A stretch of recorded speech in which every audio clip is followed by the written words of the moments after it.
Evolução em dois mundos. Segunda parte, 17. Desencarnação.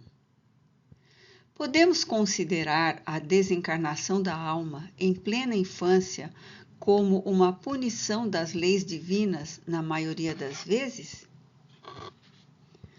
Muitas existências são frustradas no berço não por simples punição externa da lei divina, mas porque a própria lei divina funciona em todos nós, desde que todos existimos no hausto do Criador.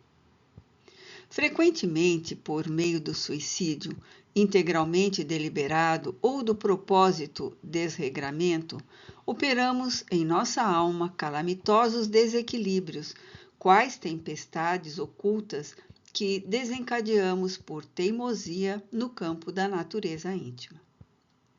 Cargas venenosas, instrumentos perfurantes, projéteis fulminatórios, afogamentos, enforcamentos, quedas calculadas de grande altura e multiformes viciações com que as criaturas responsáveis arruinam o próprio corpo ou o aniquilam, impondo-lhe a morte prematura, com plena desaprovação da consciência.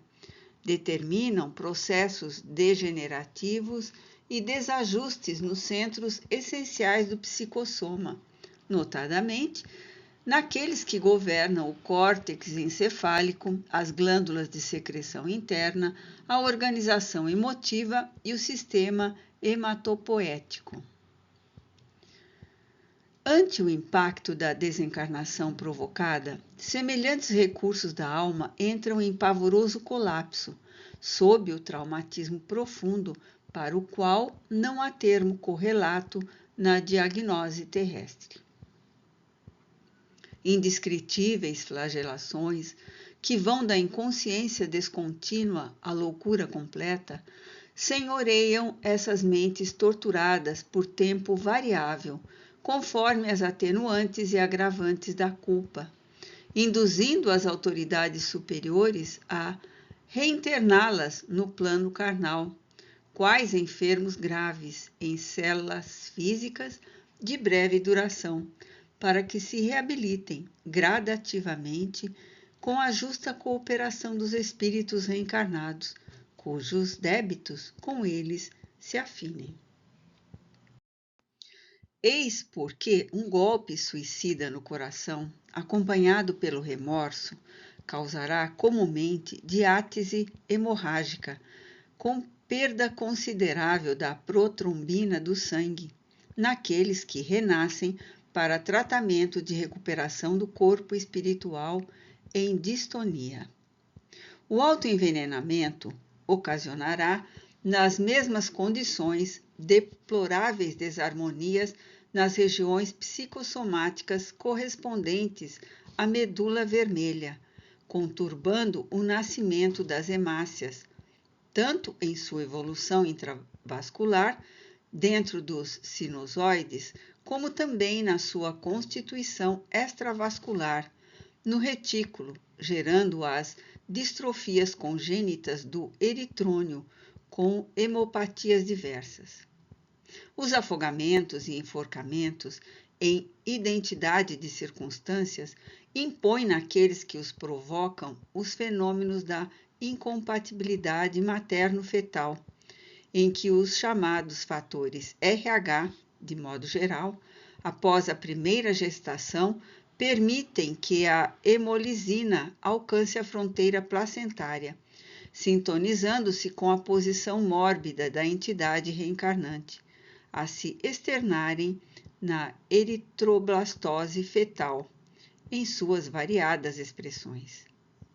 E o voluntário esfacelamento do crânio, a queda procurada de grande altura e as viciações do sentimento e do raciocínio estabelecem no veículo espiritual múltiplas ocorrências de arritmia cerebral, a se revelarem nos doentes renasciturnos por meio da eclâmpsia e da tetania dos latentes, da hidrocefalia, da encefalite letárgica, das encefalopatias crônicas, da psicose epiléptica, da idiotia, do mongolismo e de várias doenças oriundas da insuficiência glandular.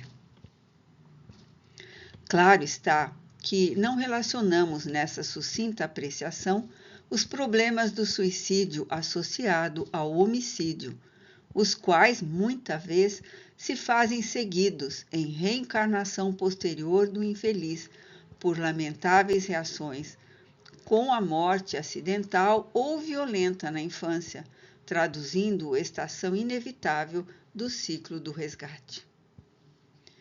No que tange, porém, às moléstias mencionadas, surgem todas elas nos mais diferentes períodos, crestando a existência do veículo físico, via de regra, desde a vida in útero até os 18 e 20 anos de experiência recomeçante. E, como vemos, são doenças secundárias, porquanto a etiologia que lhes é própria reside na estrutura complexa da própria alma. Urge ainda considerar que todos os enfermos dessa espécie são conduzidos a outros enfermos espirituais. Os homens e as mulheres que corromperam os próprios centros genésicos pela delinquência emotiva ou pelos crimes reiterados do aborto provocado, em existências do pretérito próximo, para que, servindo na condição de atendentes e guardiãs de companheiros que também se conspurcaram perante a eterna justiça, se recuperem, a seu turno, regenerando a si mesmos pelo amoroso devotamento com que lutam e choram no amparo aos filhinhos condenados à morte ou atormentados desde o berço.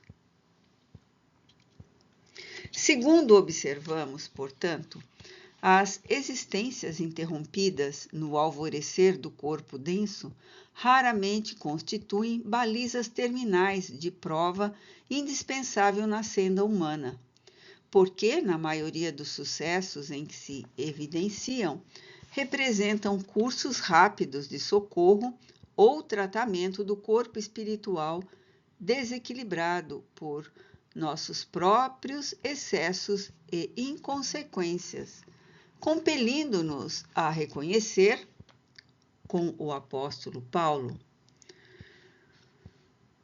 que o nosso instrumento de manifestação, seja onde for, é templo da força divina, por intermédio do qual, associando corpo e alma, nos cabe a obrigação de aperfeiçoar-nos, aprimorando a vida na exaltação constante a Deus. Há casos de desencarnação, estando o espírito desdobrado, por exemplo, nas zonas umbralinas e o corpo em estado comatoso?